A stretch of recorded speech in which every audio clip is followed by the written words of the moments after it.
ito kasing ospital ng gobyerno, palagi ko sinasabi, bayad na ito eh. Yung mga doktor, nurses, may pasyente or wala, swildado na yan. May pasyente or wala, nabili na natin yung mga gamot. May pasyente or wala, andyan na yung mga equipment at nababayad tayo ng kuryente. Janitor, lahat na yan. Bakit maniningil pa tayo? I don't know, no? Hindi ko rin alam kung bakit ganun ang sinabi. Pero totoo naman talaga na napakahirap kasing gawin. Nung naging mayor ako, libre naman talaga yung ospital sa bayan ng Tupi. Marami ang mga opisyal na nagsasabi na imposible yung sinasabi ni Mayor Tamayo. Mas lalong imposible yan pag nasa provincial level na.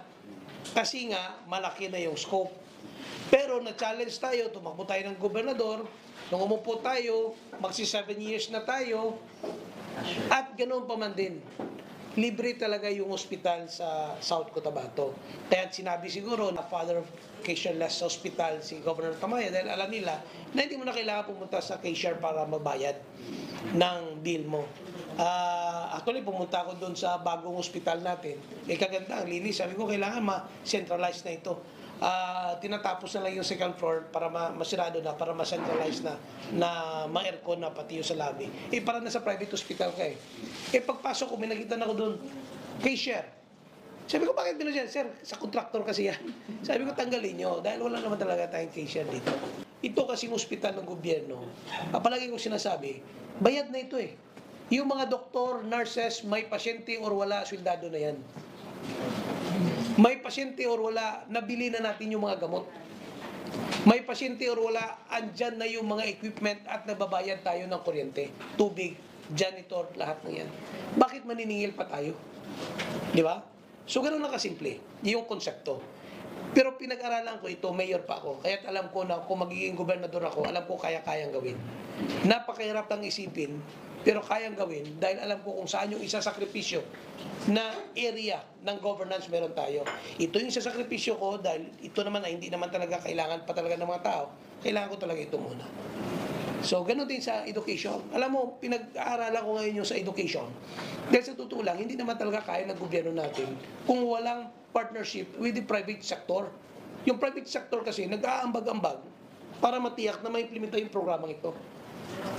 Dahil napakahirap talaga implementa. That is why I'm asking na i-change na yung constitution into a federal form of government para mabigyan na mas malawak na scope yung local government para matiyak niya na pag sinabi niyang libreng edukasyon, malibre talaga. Ginawa ko yan dito dahil gusto ko maging modelo ang South Cotabato sa isang konsepto ng federalism na ito ang mangyayari sa buong Pilipinas. Ganito mangyayari sa buong Pilipinas kung federal form of government tayo.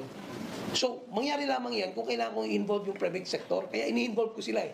Dahil hindi kaya ng existing form of government meron tayo, napakahirap. Dahil limited lang naman talaga yung funds ng local government. So, in-involve ko yung private sector, ginawa namin ito, naging libre yung edukasyon, naging libre yung ospital, hindi na sakripisyo yung concreting of roads, hindi na sakripisyo yung programa sa agrikultura, na-enhance pa nga, di ba? So, lahat ng ito, nagawa natin dahil sa partnership ng private sector, modelo ng isang federal form of government. Pag ganito sana mangyari, tiyak ko, gaganda, hindi lamang South Cotabato, kundi ang buong Pilipinas. Kaya tuloy-tuloy pa rin yung panawagan. Kaya hindi ko mag-give up yung presidency ng Partido Federal ng Pilipinas eh. Dahil nga sa tuloy-tuloy yung ginagawa namin na pag-inganyo ng mga tao na talagang mag-go into a federal form of government. So, tuloy-tuloy pa rin yung mas build up namin dahil sa panawagan namin na kailangan talaga na before 2034 magkakaroon ng federal form of government ng ating bansa.